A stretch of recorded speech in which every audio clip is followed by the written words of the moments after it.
कि तड़प सेज पर जवानी राजऊ हर मजद सरे में पा गईला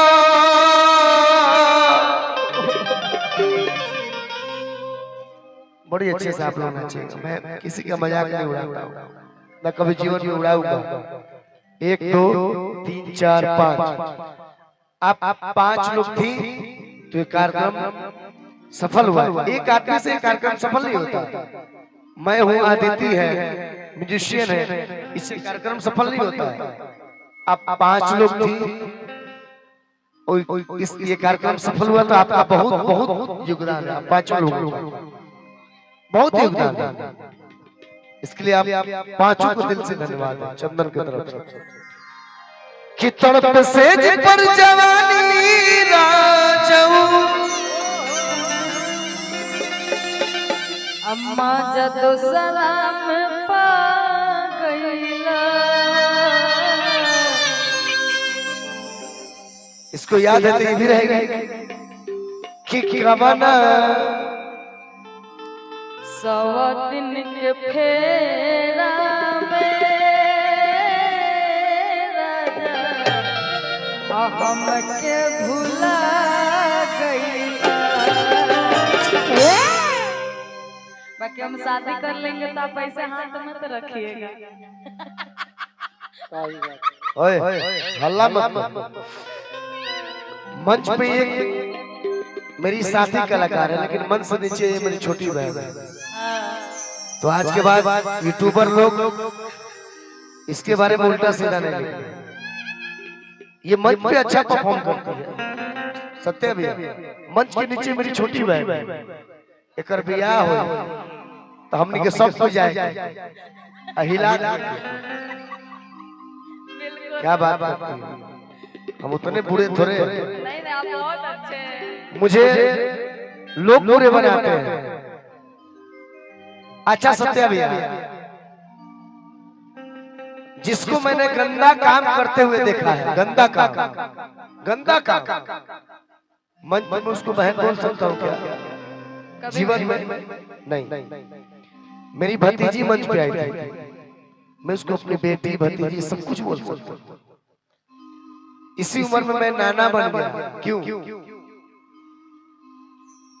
इसी उम्र में मैं नाना बना क्योंकि मेरी बेटी मंच पे आई थी, उसकी बेटी का पोस्टर बाहर लगा हुआ, वो मेरी नतनी है। संस्कार मुझे भी आता है, लेकिन उसके लिए मुझे संस्कारी नहीं होना जो मंच पे अश्लील गाने गाती है और बाद में ये बोलती है कि मुझे दीदी बोलो। वो सब संभव है क्या?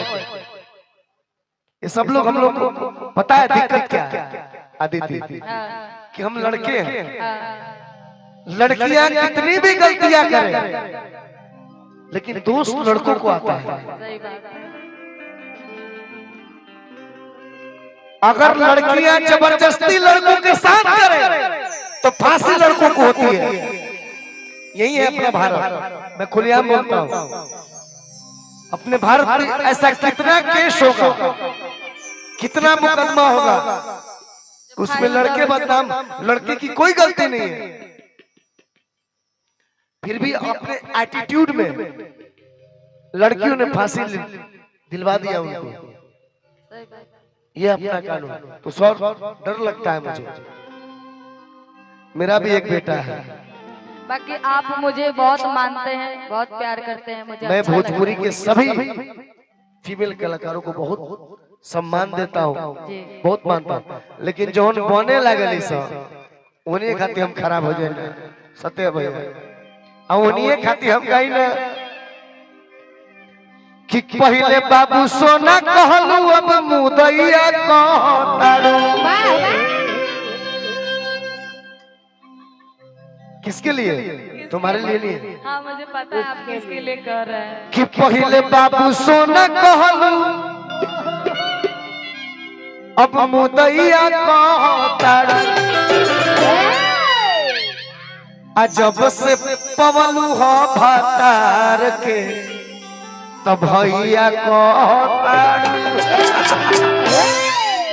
क्या क्या बात है कि जब से पवलू हा भातार के तब भैया कहता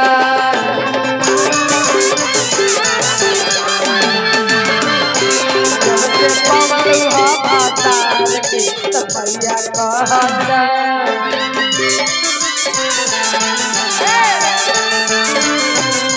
पहले बाबू सोना कहलू अब मुदैया कह पहले बाबू सोना कहलू अब मुदैया कहता पहले बाबू सोना कहलू अब मुदैया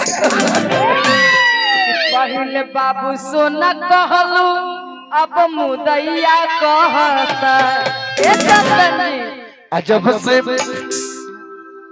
बोलो तुम कि जब से पवली हा भातार के तब भैया कहता जब से पवली हा भातार के तब भैया कहता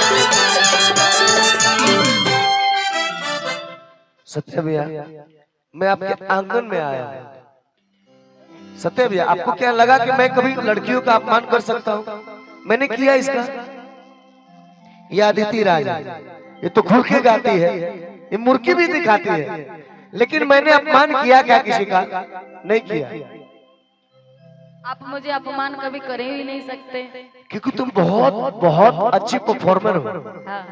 सिंगर तो ही परफॉर्मर हो मेरे बड़े भाई आ गए मंच पे क्या बात है हम दोनों की वजह से सारे गार्जियन उपस्थित हो गए हैं YouTube में हम देखे आपका कभी बेटी कभी बहन इनको बोले गोलू ऐसा प्रोग्राम था आपका हाँ। साथ में रहती थी ये बेटा ने आओ ना ये बेटी सिखाओ ना क्या बोले हैं YouTube पर अपलोड है बहुत बहुत धन्यवाद भैया अच्छा भैया के भाटा है ये झारखंड का बाकी हम आज ए, भाटा रुको। पर गाना गाएंगे इनको तो मैंने कुछ नहीं ना खिलाया है रिश्वत दिया है इनको ये मेरे बारे में बोल रहे हैं ना बातें कुछ देखो बात कहता नहीं कि अरे हमारे नौतनी के हाँ तू बीच में घुस जाता झूठो कर अंत में मजा कैसे आई कि तुम्हारा बिना ना हम कहे बस एक बार कहने दीजिए इनके लिए मुझे बहुत मानते हैं बाकी हम आपके लिए आज गए बड़ा सुंदर सा लाइन है और कहना अरे कोई करो सुनते के बाप कि बालू गिट्टी छार कहल से आगे चार को दारू के भाती आगे सुने कि बालू गिट्टी छार कहल से आगे चार को ईटा के भाती दारू नहीं ईटा बोलो ईटा के भट्टी अच्छा आगे 14 को ईटा के भाती और का आ नहिरा ससुरा मिल के खाई कौची आ तबो न कहियो घटी हम ना भैया के पत्नी कहिए कि नहिरा ससुरा मिल के खाई आज तबो न कहियो घटी मोर राजा के परपटी हो नहिरा ससुरा मिल के खाई तबो न कहियो घटी मोर राजा के परपटी नहिरा ससुरा मिल के खाई तबो न कहियो घटी मोर राजा के परपटी बालू गिट्टी छोड़ के हलचल चार भाती बालू गिट्टी छोड़ के हलचल चार ईटा के भाती हम कहने 4 गो ईटा के भट्टी तो भैया कहले ना 14 गो अरे 14 गो ईटा के भट्टी नहिरा ससुरा मिलके खाई तबो न कहियो खाती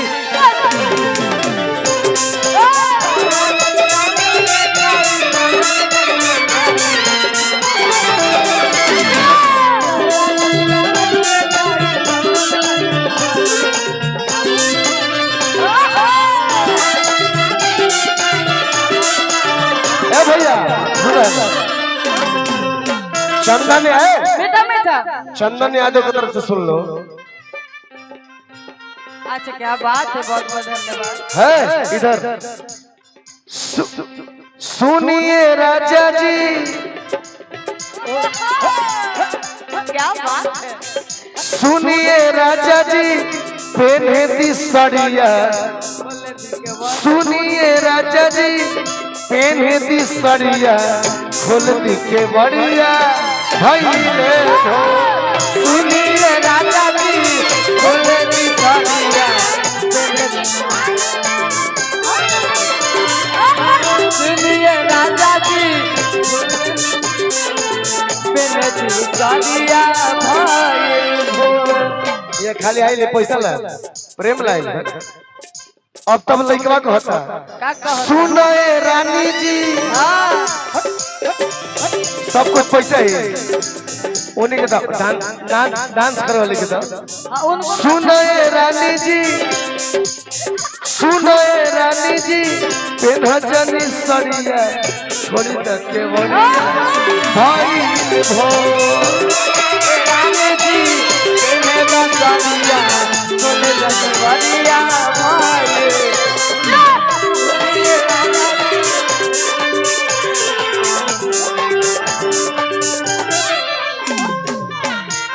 जूता खोल, जूता में भाग गई मर दे। आप लोग कूद रहे थे तो हम लोग क्या कर रहे हैं। आइए पकड़ जाएंगे आप सब।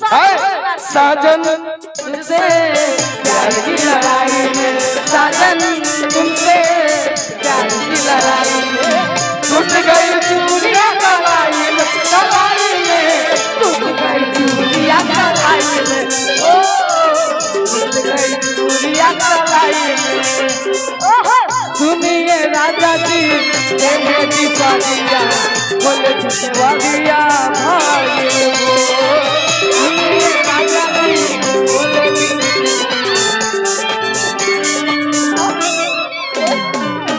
ले इस चंदन भैया लागत है कि 2 साल का लड़का बारे हैं। तब बड़ भाई तो गोदी बना उठे ले।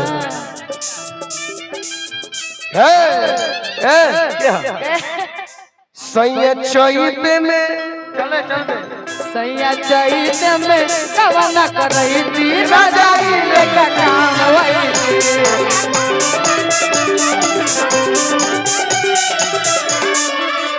सैया चैत में, सैया चैत में कवना कर रही थी रजाई लेकर काम वही।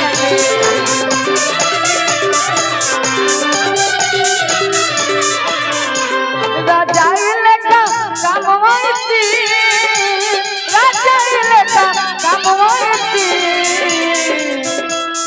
हाँ मीठा मीठा इनका हाथ पकड़िए, एकदम शर्माना नहीं है। आज मस्ती कर रहे हैं ना हम लोग, शर्माना नहीं है, एकदम मीठा मीठा। रजाई लेकर काम वही हो, रजाई लेकर काम वही। सैया चैत में, राजा चैत में कवना करई थी रजाई लेकर, चैत में कवना करई थी रजाई लेकर काम वही। क्या बात है।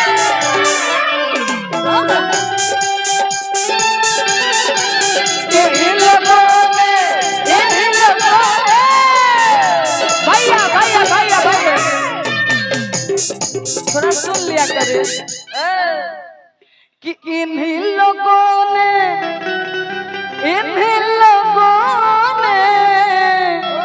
आपके लेना, इन्हीं लोगों ने ले लिया दुपट्टा मेरा, इन्हीं लोगों ने ले लिया दुपट्टा मेरा। रजाई लेकर काम वही।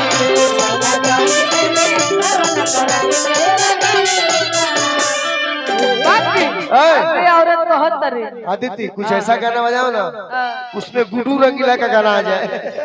गुड्डू रंगीला के रुक जाओ हाँ, कि धीरे हमार गुरु गोलू राजा भाई है गुरु ना है हमार गुरु